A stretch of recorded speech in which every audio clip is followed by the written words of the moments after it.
life post-graduation? Life post-grad is really nice, actually. I have a lot of free time. I get to hang out with my dog, see my friends, and come home from training and just nap. So it's nice. Are you still volunteering in the clinic? Are you still thinking about that? Yeah, I'm going to start back up there after trials, actually. I'm excited. Looks like I'll be working with a program that's like hypertension education and helping one of the charge nurses run that. So it's a really, really good clinic and near and dear to my heart. So. Gabby, is this your first race at Hayward since last USA's? Sorry? Was this your first race at Hayward since last USA's? Yes, it is. So is it, yeah. It's a little weird, I guess the circumstances, being back here, full health. Last time you were probably coming through Mixstone here in tears. Yeah. I mean, just kind of the past year, I mean, how have you kind of processed the whole year? Yeah, I mean, last time I was here, I mean, I was injured, and last time I was in this Mixstone talking to you, I was crying because of my injury. But I've come a long way since then.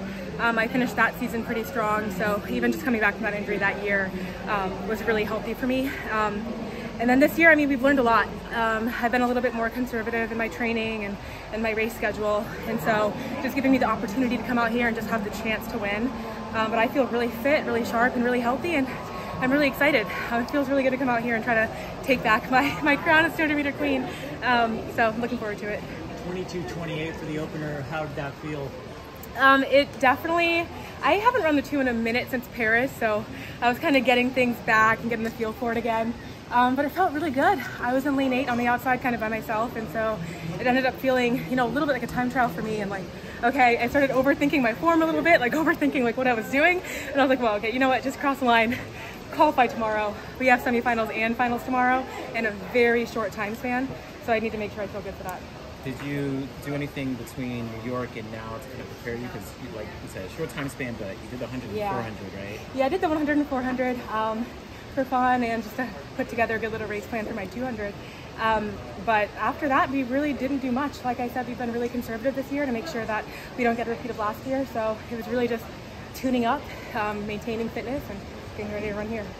The women's 200 is kind of like elevated over the last couple of years. Is this the hardest U.S. team for you to kind of, I guess, try and make? I do feel that way. I feel like it is the hardest team for me to make because, you know, I toyed with the idea of running the 100 and the 400 just because it always feels good to have more opportunities to be on the team. But I'm up for the challenge in the 200. I mean, ever since 21, I feel like the game in the 200 has been really intense, not just in the US, but also just worldwide. So the medal's going to be a really hard one to fight for here and at Worlds. But I feel ready, and I wanted to just give myself the best opportunity to win this event because it's my marquee event, and just push myself and challenge myself and not really take the easy way out. So looking forward to seeing what I can do tomorrow. Did you stay up to watch the women's 100 last night? I did, yeah. So I guess what was your reaction, I guess? I was on the edge of my seat. I mean, Sha'Carri, I think we all knew was going to happen because she's been looking amazing, but I was really rooting for my training partner Tamara because she's also been looking really good in the 100. But I always love the 100. You just never know what you're going to get. I mean, every year it's a new team, new faces. You know, winning last year doesn't guarantee you a spot on the team this year.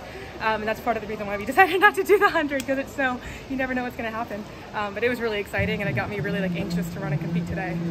You do have your whole squad, right? Tamara's, of course, in the 2, Navy's in the 2, Yeah. Cambria, I think, Cambria, right? yeah. Do y'all all talk like beforehand and give each other a little motivation before you jump in the line? Yeah, I think we all kind of have like this similar understanding of how we're all feeling, and so for the most part, it's like, okay, we're gonna not talk about track too much right now. We're just gonna like keep it easy. But yeah, we do. I mean, it's always like, all right, go for it. Whatever nerves, whatever you're feeling, just let it go. Go out there and have fun. We have each other's back. We all know what each other, you know, what we're capable of. But it's nice to have that support system and all of us out here running. We have Lena Irby in the 400 that's coming up soon. So just all of us back there together, just having a good time and reminding each other like why we do it is really great.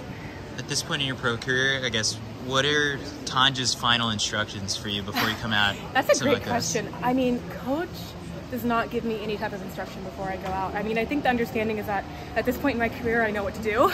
Whatever I feel comfortable with is what I'm going to do. Just go out there and figure out a way to win. That's really the ultimate goal. I remember talking with you in March in